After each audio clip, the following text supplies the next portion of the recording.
검찰 내부 상황이 제가 생각했던 것 이상으로 심각해 보입니다. 한겨레에 몇 안 되는 젠프와 민주당의 우호적인 이재성 기자가 정성호 장관을 노골적으로 친 이유가 이것 때문이었습니다. 관련해 중요한 분석 끝까지 봐주시고 여러분들의 생각 댓글로 부탁드립니다. 걱정되는 것은 이게 감찰위원회를 통해서 이제 1차적인 판단을 받아야 되는데 이게 징계시효가 지금 얼마 안 남아서 한 열흘 정도밖에 안 남았단 말이에요. 근데 그 감찰위원회 과거에 이런 어떤 술자리 의혹 사건 관련해서 검찰이 지금 이화영 전 부지사를 위증으로 기소를 해놓고 그 국민참여재판 과정에서 증거 수집이나 증거 채택에 항의하면서 저 검사들이 집단 퇴장한 일 이거를 징계해야 된다라고 올리니까 감찰위원회가 이걸 부결시켰단 말이에요.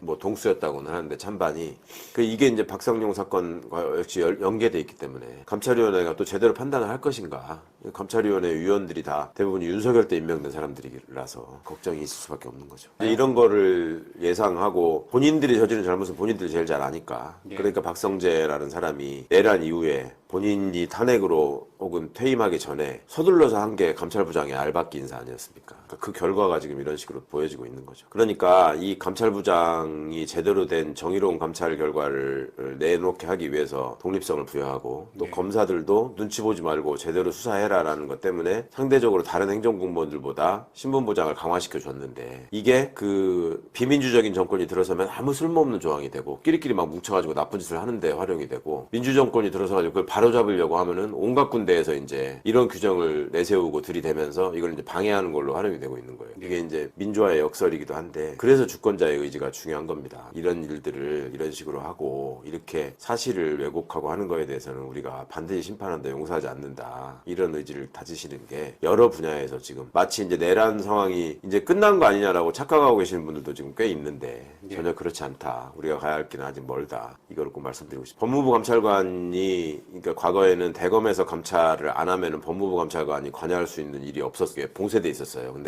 그런 점들 때문에 법을 바꿔가지고 지금 법무부 감찰관이 할 수 있거든요. 근데 문제는 법무부 감찰관이 지금 아직도 임명이 안 되고 있다는 거죠. 그게 이제 따지고 보면은 이게 적임자를 잘 고르지 못하고 있는 상황이 있을 수도 있고 또 선임 과정에서의 여러 가지 문제점 혹은 이제 누구를 정했는데 검증 과정에서 탈락하는 게 반복되고 있거나 뭐 이런 일들이 있을 수 있는데 빨리 좀 임명이 돼가지고 정상적으로 업무를 해야 될 텐데 이 점도 사실은 민정수석실이 좀 여러 가지 일을 열심히 하면서 인사검증 과정을 원활하게 해야 되는데 그것도 이제 걱정입니다. 검찰에 관한 얘기 하나 더 해보도록 하겠습니다. 종합특검이 법무부 장관에게 구자연 검찰총장 직무대행 징계를 요구했습니다. 그걸 어떻게 보십니까? 그리고 이제 검찰의 해명은 그냥 막무가내로 자기들이 거부한 게 아니라 압수수색 영장으로 가져가는 게 좋지 이미 제출하기는 어렵다. 뭐 사생활 자료가 있다라는 식으로 얘기를 하는데 특검은 그런 얘기 들은 적 없다. 그거는 특검 말이 맞을 것 같고요. 공문을 또 특검이 보냈는데 처음에는 팩스로 보냈다고 모른다고 하다가 그래서 공문을 보내니까 또 시간 끌다가 지금 이거를 이제 이렇게 하는 걸로 봐서는 결국은 검찰이 협조 안 하겠다는 걸로 볼 수밖에 없다. 그리고 사실은 이런 상황을 예상해서 특검법에 관련 조항이 있거든요. 이게 수사기관이 관련 자료를 넘겨주는데 협조해야 될 의무로 규정을 했고 그렇게 하지 않으면 징계를 청구할 수 있다라고 돼 있기 때문에 징계를 요청할 수 있다고 돼 있기 때문에 특검은 법에 정한 대로 지금 하고 있는 거고 검찰은 여러 다른 핑계를 대면서 딴소리를 하고 있는 그런 모습인 거죠. 근데 애초에 종합특검이 구성될 때 검사랑 검찰 수사관 파견 문제부터 시작해서 잘 협조가 안 되고 있다는 얘기는 계속 나왔었습니다. 이제 특검도 어찌 보면은 참다 이거는 이제 그냥 더 이상 놔둘 수 없다 이렇게 해서 이제 법적 조치에 들어간 것 같은데 왜 이런 태도를 보일까? 그러니까 본인들의 어떤 조직적 이해관계를 또 수호해야 될 뭔가가 간절한 필요가 있는 거 아닌가 이런 의심을 할 수밖에 없는 거죠. 개인적인 차원의 어떤 저거보다 우선적으로 생각해야 되는 게 이 검찰 집단이 가지고 있는 속성을 보여주고 있는 거죠. 그러니까 이게 공조직으로서 법에 정한 틀 안에서 움직이는 공무원 집단이 아니라 본인들의 어떤 카르텔로 본인들의 판단에 의해서 움직이는 정치 집단이다라고 볼 수밖에 없는 행태들을 지금 보이고 있는 거예요.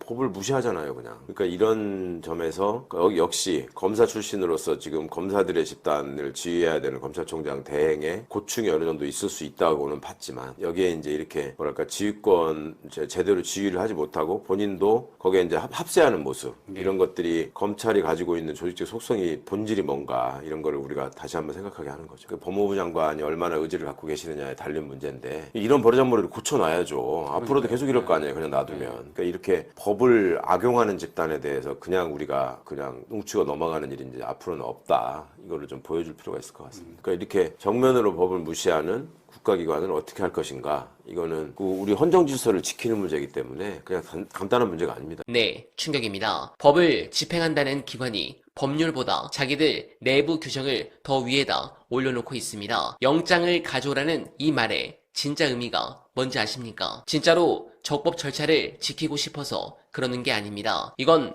아주 고도의 그리고 아주 치졸한 방어 기제입니다. 특검이 영장을 청구하고 발부받는 그 복잡한 과정을 거치게 만들어서 수사의 속도를 늦추고 영장에 적힌 딱 그 자료만 찔끔찔끔 주면서 수사의 주도권을 자신들이 통제하겠다는 전형적인 관료적 목리입니다. 무엇보다 이 태도 저변에 깔린 그 소름 돋는 무의식을 보셔야 합니다. 국가가 내란으로 뒤집어지든 말든 진상이 규명되든 말든 우리 검찰 조직의 자존심과 안위가 더 중요하다. 국가적 대의보다 조직 보호를 최우선에 두는 이 특권의식, 정권이 바뀌어도 이들의 DNA는 단 1mm도 변하지 않은 겁니다. 상황이 이 지경이면 검찰을 지휘하고 감독해야 할 법무부 장관이 나서야죠. 정성호 장관이 특검의 징계 요청을 넙죽 받아서 구자연 총장 대행을 칼같이 징계할 수 있을까요? 현명하신 여러분들께서도 그건 기대하시지 않고 저 역시 현실적으로 쉽지 않다고 봅니다. 왜 그럴까요? 장관이 무능해서, 장관 개인의 의지가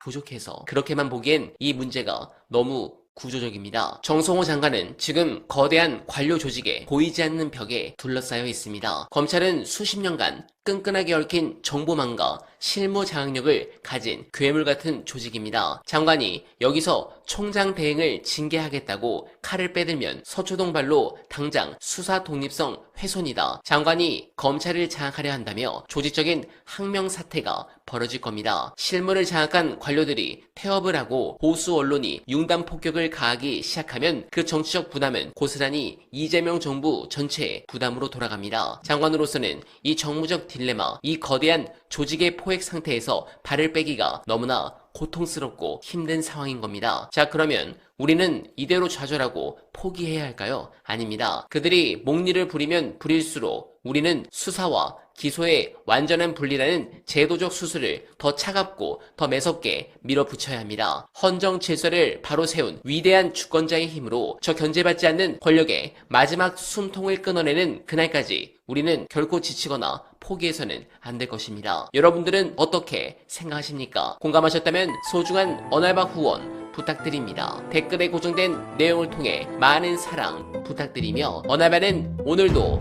최선을 다하겠습니다. 여러분 고맙습니다.